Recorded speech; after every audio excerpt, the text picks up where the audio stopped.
What's up guys, it's BeCalmFlutterOn here with everything wrong with friendship games in 10 minutes or less.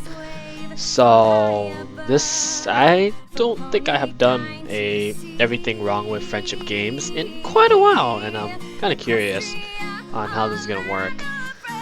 Okay, so oh god, it's really loud. I accidentally started. Okay, so everything wrong with friendship games in 10 minutes or less. Friendship games, I don't know. A lot of people said they didn't like it. They said some of the songs were pointless, blah blah blah blah. I fairly enjoyed it. For any of you that don't know, I used to have friendship games on YouTube, but it obviously got taken down for copyright. I'm planning on re-uploading it to Dailymotion whenever I have some free time onto myself, and I will probably do that soon for you guys. What else is there? I don't think there's anything else besides the fact that I like this movie. I'm really interested to see what they could find wrong with it. Little tiny mistakes and sins. But anyways, let's get this video started in 3, 2, 1, now. Everything wrong with friendship games in 10 minutes or less. Spoilers, duh. This exists. Underwhelming running close-up establishing shot cliché. Excessively prominent shadow. Nice. That is a line which you should never hear in a My Little Pony movie. I was in the middle of sewing a very complex applique on my latest frock. A fact which Rarity emphasizes by making the conscious decision to bring her fashion designing supplies. Return of the invisible amplifiers. Sunset staying behind could be viewed as suspicious if it wasn't for the cheerful background music to imply otherwise. Twilight times the bus stop surprisingly well considering the tiny window of opportunity. But I still can't quite grasp what it's all about. Movie lets you think that it will true, provide actually, answers before the it. credits roll. Spoiler alert, it doesn't. Twilight's BS detector is at full capacity. Just to be on the safe BS side, detector. Hasbro puts a subtle copyright symbol in front of their largest toy placements.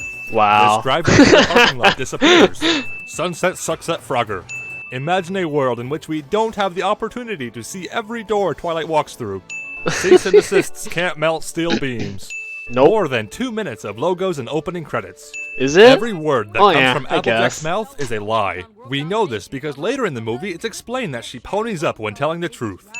These still have to glow. Complaining about gloating, coming from Rainbow Dash. Nice. Who is she trying to convince? Sunset or us? Sunset has been a student here for years, but doesn't know about this event simply because they have to explain it to the audience. That is true. Yeah. Irony. Wait, no. Fun Wait. fact, Celestial's Yeah. legs require clearance from the FAA to be at this altitude. Adagio's fins are purple for some reason. Your headcanon Wow. about her being mute has just been silenced.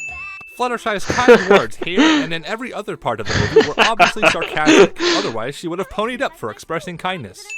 Is anybody else wondering how Dash ponied up without playing her guitar? Most of us are still wondering why it happens when she is playing the guitar.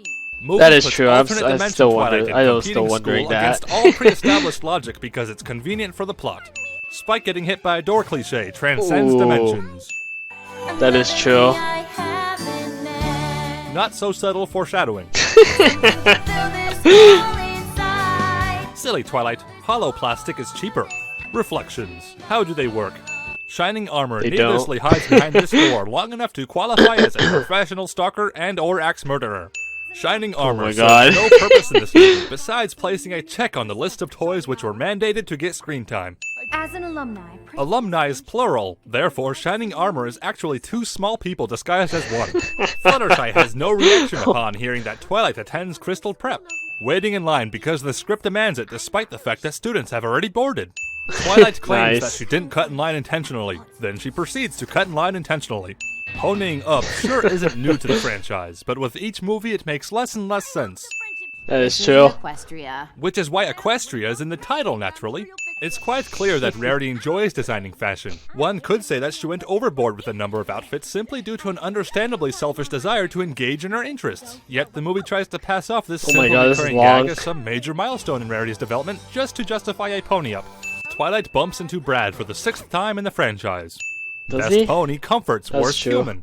If she's ponying up because making outfits exhibits generosity, why would this not happen while creating the outfits? And why does this happen minutes after presenting the outfits to her friends? Mr. Plot Convenience strikes again. Plot convenience is the best. To sound like a faltering Equestria Girls fan. Oh yeah, that happens now too, I guess. Spike just happens to blow his cover at a time where he wouldn't get caught. Celestia wants to keep magic a secret from Cinch, so naturally she would bring her to the one classroom where magic is commonly present. Pinky oh my god. She doesn't make any sense. Since she's nothing more than a conduit of exposition here in Equestria Girls, she tends to have the opposite effect. She does tend to throw all the exposition out. Magic came into this world when the portal first opened up, since the portal itself is in fact magical.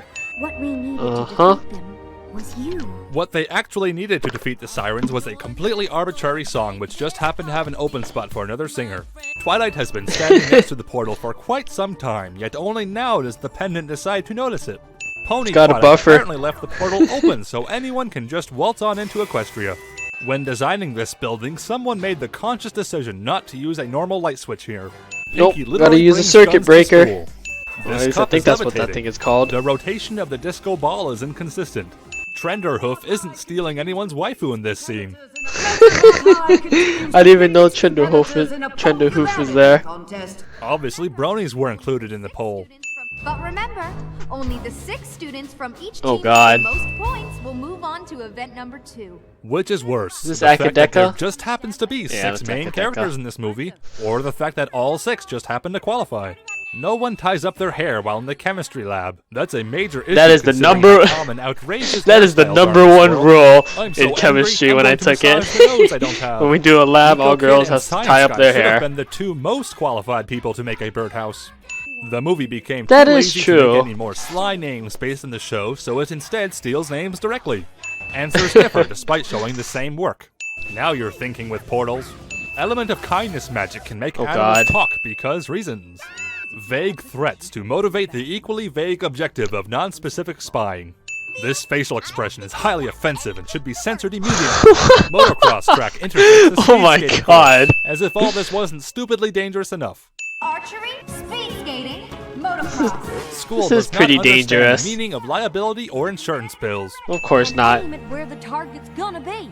Twilight didn't already know this, and she's supposed to be the smart one. Twilight witnesses all of the terrible things the pendant does, but instead of confining it to a safe environment, she carries it around everywhere she goes. No one immediately notices these dimensional rifts and otherworldly monsters. The scoring system is so arbitrary that even the animators give up on it mid-competition. These LEDs don't follow a grid pattern. Rarity's impossible leg strength. Animators confuse landing pad and jump. We can still win this! Monsters are attacking students, yet this completely pointless race has to continue at all costs. Yep. This is not even remotely race is more important than lives. Anyway. As soon as Dash starts glowing, Principal Cinch scowls with suspicion. Somehow this is significantly more eye-catching than the bright purple portals and giant monsters which her own student had summoned. Oh my god, that is true. Canterlot wins? Are we not going to consider the fact that a monster just attacked the competition? Of course not. Pendant waits a minute and a half before absorbing Dash's magic, because it would have interrupted important expositional dialogue otherwise. It also causes these corresponding rifts to appear. Twilight doesn't understand the meaning of the word corresponding. Oh god. The word she should have used would be random, or the phrase a contrived source of conflict to progress the story in a timely manner. Equestria? Tara Strong doesn't know if her character is supposed to recognize that word or not. You can't possibly call that a fair race. Easily agreed upon statement coming from the villain who we're not supposed to agree with. Your students have wings. Cinch does not sound nearly as surprised as she should. That is true. Games now and declare a tie. Trollestia strikes again. Principal Cinch clearly blames Canterlot High for the magic shenanigans. Anyone paying attention would blame Twilight for bringing the magic to the games. Of course, anyone that watches Cinemare Sins knows that, as usual, Spike ruined everything. Principal Cinch. Implying Canterlot High actually won fair and square. Main cast fair and square. Sling exposition at the screen in case the audience has forgotten everything before this point. Evil antagonists are evil and antagonistic because it's convenient for the plot. Twilight removes the pendant only for it to reappear around her neck. Twilight isn't holding the pendant much differently here, but for some reason the pendant decides to go full-on Dragon Ball Z simply because the movie needed a climax. Twilight goes from sweet and innocent to a greedy genocidal maniac, then back to sweet and innocent in the span of just a few minutes. You want a pony movie? Yeah. Well, here's your movie, there's your pony. Now shut up and buy more toys. If Principal Cinch can't be bothered to stick around to see what happens next, why should we, the audience?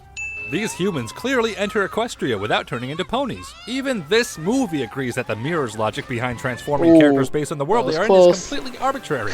Even though I just watched it, I already watched it. Mortal danger would be a good idea.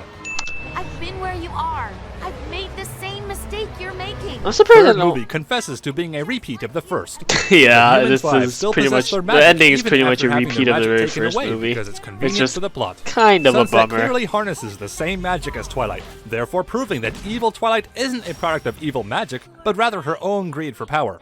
I plan on taking all of this up with the school board. Good. The school board. Very interested in hearing all about the Celestia. magical students with wings. Celestia forgets that cell phones exist, and that everything has probably already been uploaded to YouTube by at least a dozen students. I'm not so That sure is how it's true. time for me to apply to Movie takes the best example of a concept which even remotely resembles stakes or motive of a character and throws it out the window.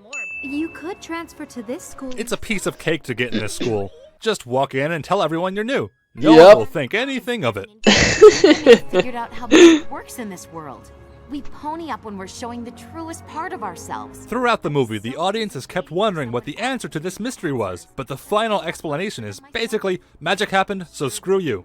Oh my god, that is true. 103 sins.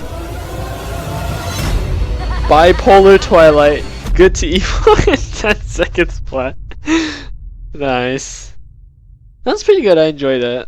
I still have I should wait for this. Why, you ask? Why not? Pumpkin full of special. Oh dear.